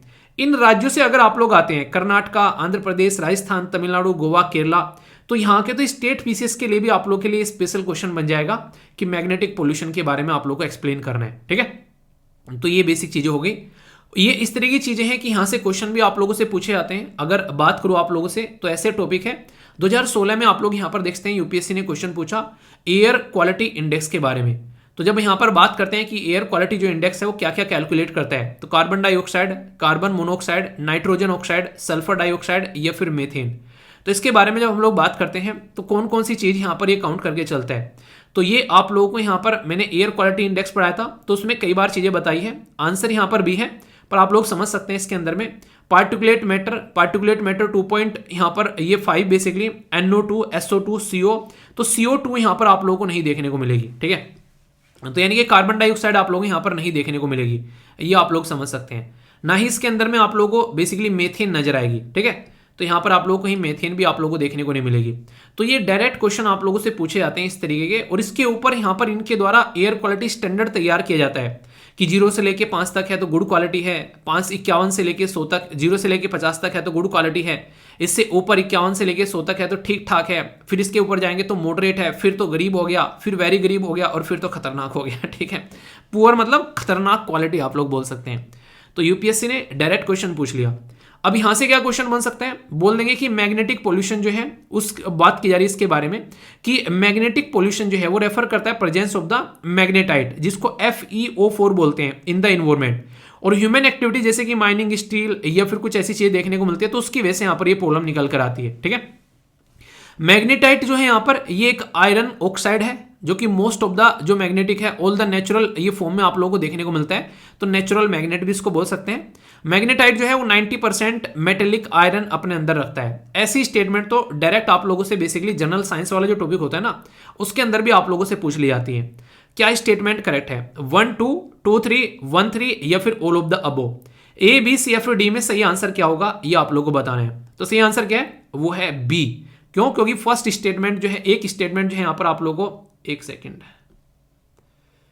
ये 90% थोड़ा ना बोला था मैंने, अभी कितना बताया था यहां पर 72% यहां पर बोला था। ठीक है, तो 72% यहां पर आप लोगों को देखने को मिलेगा, तो आंसर क्या हो जाएगा यहां पर, इसका थर्ड गलत हो गया। ठीक है, तो ए आंसर हो जाएगा। ठीक है, तो इसको आप लोग करेक्ट कर लेना, बाकी मैं इसको करेक्ट कर दूंगा जब PDF आप लोग डाउनलोड करेंगे। ठीक है, तो यहां पर कितना है, तो ये यहां पर गलत स्टेटमेंट दे दी है, बेसिकली लगभग आप लोगों को देखने को मिलेगा 72%। ठीक है, तो यहां पर जो मैग्नेटाइट कंटेन करता है 72 ये बेसिकली आयरन, तो क्या हो गया आंसर यहां पर ए हो गया। क्यों, क्योंकि करेक्ट पूछा गया है, और इनकरेक्ट कौन सा है, ये तीसरा आप लोगों को देखने को मिलेगा। ठीक है, तो कंफ्यूजन नहीं होना चाहिए, तो आंसर इसका ए हो गया। ठीक है, बाकी कैसे क्वेश्चन पूछा गया आंसर राइटिंग में, तो एयर क्वालिटी के बारे में पूछा गया कि डिस्क्राइब करना है ग्लोबल एयर क्वालिटी गाइडलाइन, इसके बारे में जो कि WHO के द्वारा रिलीज की गई थी, और कैसे डिफरेंट है यहां पर, जो कि पुराना था 2005 का अपडेट, और नेशनल एयर क्वालिटी प्रोग्राम के बारे में बात की गई जो हमारे देश में ऑलरेडी चलाए जा रहे हैं कि कैसे एयर की क्वालिटी को हम लोग को इंप्रूव करना है। तो ऐसे क्वेश्चन आप लोगों से अक्सर पूछ लिए जाते हैं, तो माइंड में कोई कंफ्यूजन इसको लेकर नहीं होना चाहिए। ठीक है, आई होप कि आप लोगों के माइंड में इसको लेकर क्लैरिटी आई होगी। कोई डाउट ना हो तो इस तरीके की चीजों को तैयार करो। अब यहाँ पर डायरेक्ट क्वेश्चन आप लोगों से पूछे जा सकते हैं बेसिक इन्फॉर्मेशन के साथ में, और बाकी क्वेश्चन किस तरीके से पूछे जा रहे हैं पोल्यूशन से रिलेटेड वो बता दिया। यहाँ से अगर पूछ लेंगे क्या क्या कैटेगरी है तो ये भी आप लोगों से बन सकता है। तो बेसिक चीजें ढंग से तैयार करो और टॉपिक को ऐसे तैयार करो कि वहां से कोई भी क्वेश्चन बने तो कंफ्यूजन न हो। देखो यार, करना आपको ही पड़ेगा। अगर आप लोग सोच रहे हैं कि कोई आप लोग की जगह आकर पढ़ लेगा और तो इससे हुआ नहीं है, और कोई सोच रहा है कि एक दिन में ही सब कुछ कवर कर लें, तो वो बेसिकली उसका भी कुछ होने वाला है नहीं है। तो आराम आराम से एक पैटर्न में अपने आप को एक डिसिप्लिन में लेकर चलते रहो, लाइफ जो है वो आगे बढ़ती रहेगी, और जैसे जैसे चीजें आगे चलती रहेंगी वैसे वैसे आप लोगों को चीजें आसान लगने लगेंगी। स्टार्टिंग में हर एक चीज जो है वो कॉम्प्लेक्स लगती है, स्टार्टिंग में हर एक चीज जो है वो ऐसी लगती है टफ की पता नहीं क्या होगा, पर जैसे जैसे चीजें आगे बढ़ती हैं फिर आसान होती चली जाती हैं। तो यही चीजें सीखते सीखते आप लोगों को आगे बढ़ना है। ठीक है, तो कंफ्यूजन नहीं होना चाहिए, होगा तो बताना, दूर करेंगे। और बाकी स्किन बैंक के बारे में ये सारी बेसिक इन्फॉर्मेशन मैंने आप लोगों को यहाँ पर बताई दी थी, ये सारी यहाँ पर पोस्ट की गई है, तो इनको आप लोग हल्का सा नज़र इसके ऊपर भी एक डाल सकते हैं। ठीक है, ये जो न्यूज़ है ये काफ़ी इंपॉर्टेंट है, ये मैप के पॉइंट ऑफ व्यू से भी इंपॉर्टेंट है और वैसे भी इंपॉर्टेंट न्यूज़ आप लोगों को देखने को मिलेगी। बेसिकली बात की जा रही है साउथ अफ्रीकन कस्टम यूनियन के बारे में। अफ्रीकन यूनियन का नाम आप लोगों ने सुना है, पर यहाँ पर साउथ अफ्रीकन कस्टम यूनियन के बारे में बात की जा रही है।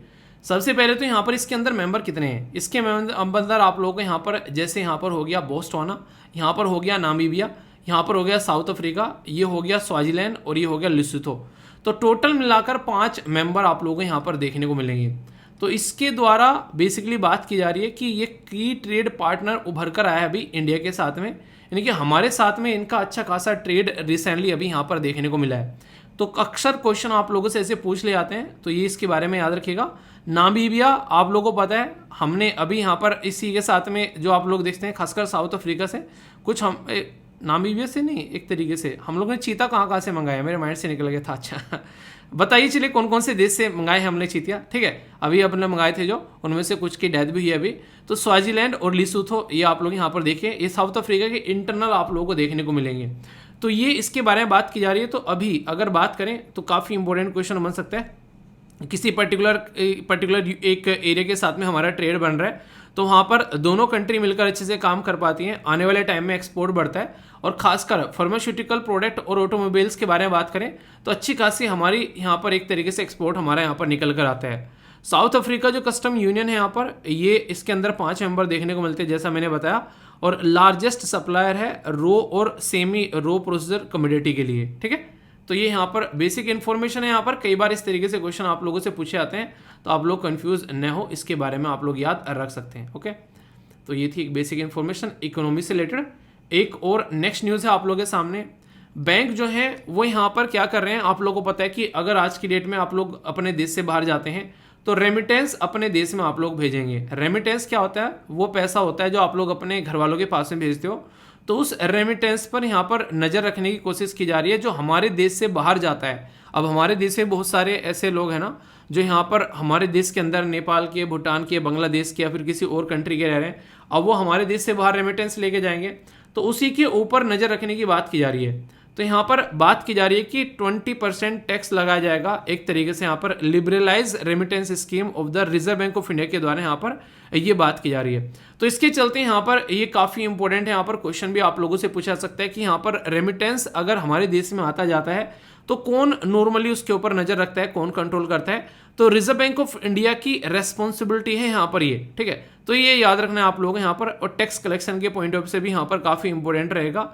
ये जो यहाँ पर बात की जा रही है कि लिबरलाइज्ड रेमिटेंस स्कीम, ये अलाउ करती है इंडियन रेजिडेंट को कि फ्रीली रेमिट कर सकें यहाँ पर ये 2,50,000 बेसिकली पर फाइनेंशियल ईयर, यानी कि किसी कंट्री की भी एक लिमिट रहती है, इस तरह कि सब कुछ लूट के तुम यहाँ से ले जाओ। और आरबीआई के द्वारा ये स्कीम इंट्रोड्यूस की गई थी 2004 में। तो ये स्कीम अभी न्यूज़ में आई है यहाँ पर। तो कल को क्वेश्चन बन सकता है इसके बारे में कि क्या है ये। तो एक तरीके से एक स्कीम है छोटी सी, इसके बारे में आप लोग याद रख सकते हैं, ठीक है। इंटरनेशनल न्यूज़ के बारे में अगर आप लोगों से बात की जाए तो यहाँ पर आप लोगों को देखने को मिलेगा यह है अभी दुनिया भर में कोविड-19 की चपेट में थी सारी दुनिया। तो उस टाइम पर यहाँ पर टेड्रोस जो पर्टिकुलर ये क्या है WHO के ये चेयरमैन है, ठीक है। तो ये इनको क्या किया गया अभी यहाँ पर इंटरनेशनल जो ओलंपिक कमेटी है उसके द्वारा इनको अवार्ड दिया गया है। आप लोग बोलोगे ऐसा क्यों, ऐसा क्या कर दिया इन्होंने ये कर दिया कि कोविड-19 के टाइम पर यहाँ पर बेसिकली इस तरीके से व्यवस्था बनाई कि टोक्यो गेम तक इनके द्वारा बेसिकली कंडक्ट कराए गए मिलकर, क्योंकि टोक्यो गेम वो भी कोविड-19 को साथ में पैरेलल लेकर चलते हुए काफ़ी बड़ा एक चैलेंज था जो कि सक्सेसफुल हो पाया। तो इंटरनेशनल ओलंपिक कमेटी ऑनर करती है यहाँ पर WHO के चेयरमैन को इस पर्टिकुलर पर्पज के लिए, जिसके चलते यहाँ पर ये सारी चीज़ें देखने को मिलती है। WHO और IOC के द्वारा मिलकर ये काम किया गया, जिसका नतीजा ये रहा कि शानदार तरीके से उस ड्यूरेशन में भी हम लोग अच्छे से अपने काम जो है वो परफॉर्म कर पाए, ठीक है। तो इसके चलते मैंने आप लोगों को बोला कि ये इंपॉर्टेंट है, और कई बार क्वेश्चन भी आप लोगों से पूछे जाते हैं, तो आप लोग इसको थोड़ा सा ध्यान एटलीस्ट रख सकते हैं। नेक्स्ट यहाँ पर जो न्यूज़ है ये स्टेट के बारे में है। कई बार क्या करते हैं हम लोग, कई सारी चीज़ों को एक्सपोर्ट करते हैं। तो यहाँ पर जो एक्सपोर्ट की बात की जा रही है लाइव टर्टल्स के बारे में। तो जिंदा टर्टल, एक तो मरे हुए, ये होते हैं 6,500 छोटे छोटे कछुए जो थे वो तमिलनाडु एयरपोर्ट पर ये बेसिकली सीज किए गए यहाँ पर, और 2 लोगों को अरेस्ट भी किया गया है। जो कछुए आप लोगों को यहाँ पर देखने को मिलते हैं इसको रेड ईयर्ड स्लाइडर टर्टल के नाम से आप लोग जानते हैं। ये जो कछुए हैं नॉर्मली यूएसए और मेक्सिको के अंदर पाए जाते हैं, पर रिसेंटली अभी यहाँ पर ये कहाँ पर पकड़े गए, ये पकड़े गए तमिलनाडु में, जो कि कोलालमपुर से देश के अंदर में यहाँ पर लाए जा रहे थे।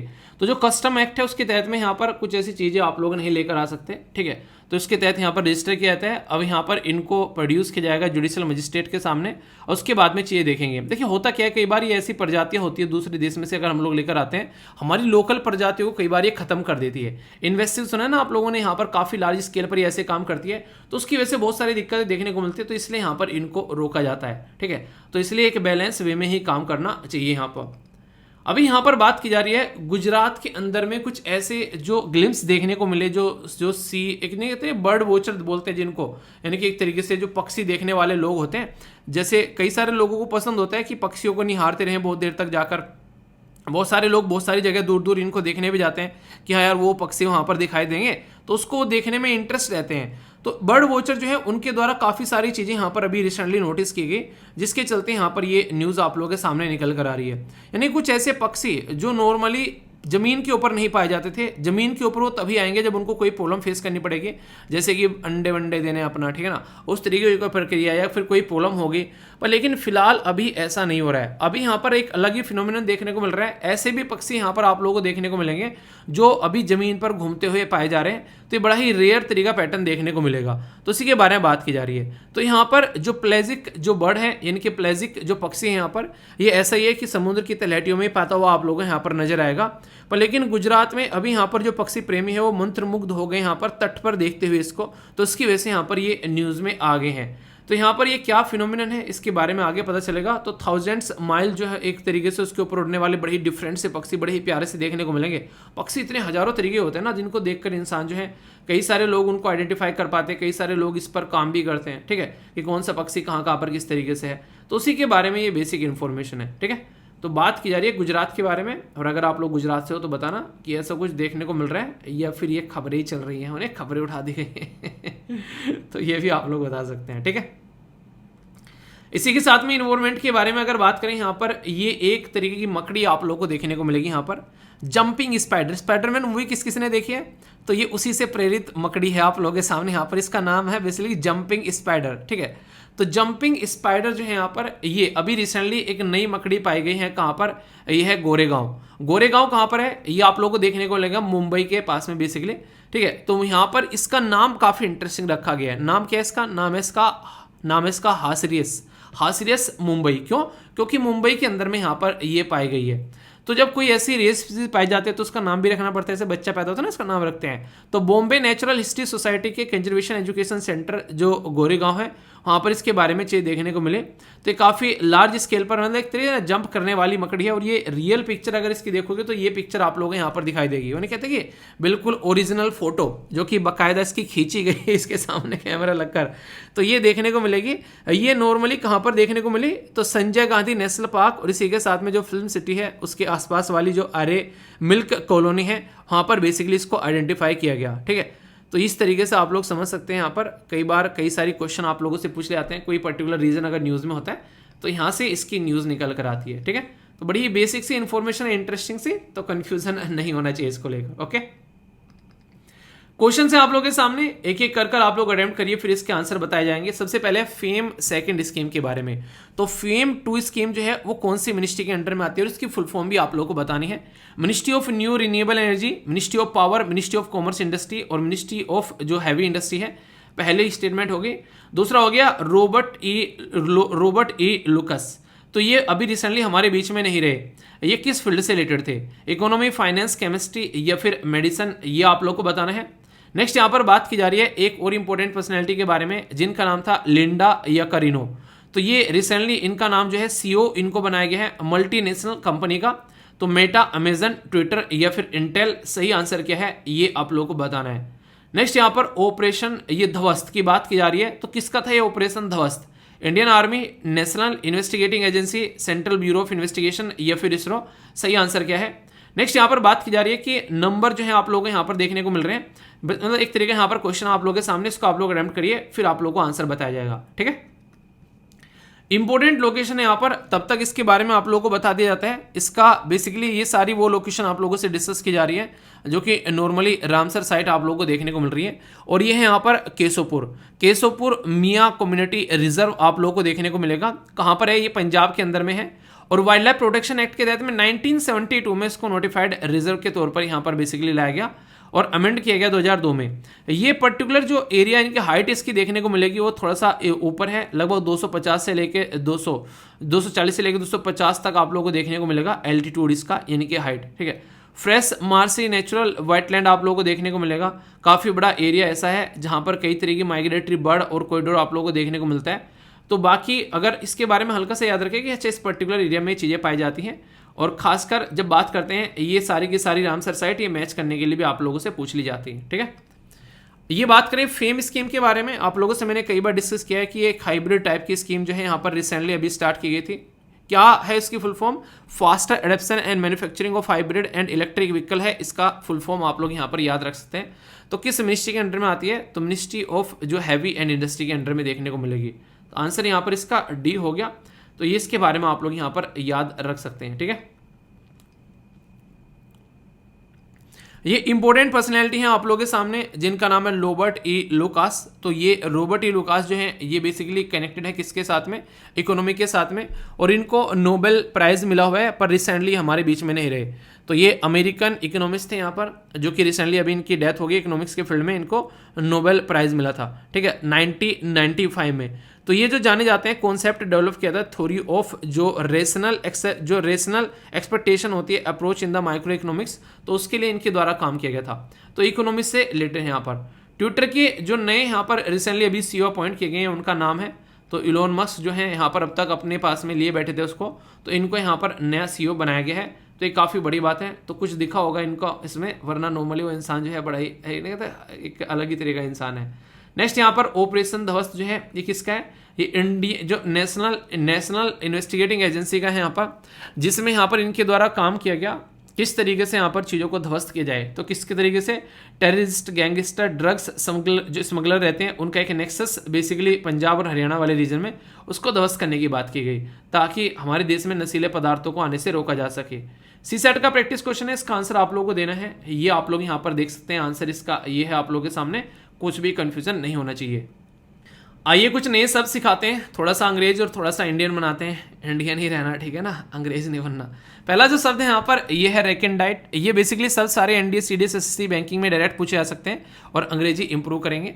इसका मतलब है गंभीर। गंभीर मतलब एक तरीके से आप लोग बोल सकते हैं, कई बार बोल सकते हैं कि एक इंसान जो है एक अच्छी खासी नॉलेज रखता है, इंटेलिजेंट गंभीर टाइप का इंसान लगता है, ठीक है, वो वाली शब्द बात की जा रही है यहाँ पर, वो वाला गंभीर, गौतम गंभीर नहीं।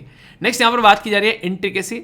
इंट्रिकेसी का मतलब क्या होता है यहाँ पर? ये होता है कॉम्प्लेक्सिटी, डिफिकल्ट एक तरीके की चीज़ होती है ना, जटिल चीज़ इसको बोलते हैं यहाँ पर। कॉम्प्लिकेटेड कई बार आप लोग बोलते हैं, तो वो आप लोगों को देखने को मिलेगी। अपोजिट क्या हो गया? ये सिंप्लिसिटी आप लोगों को देखने को मिलेगी।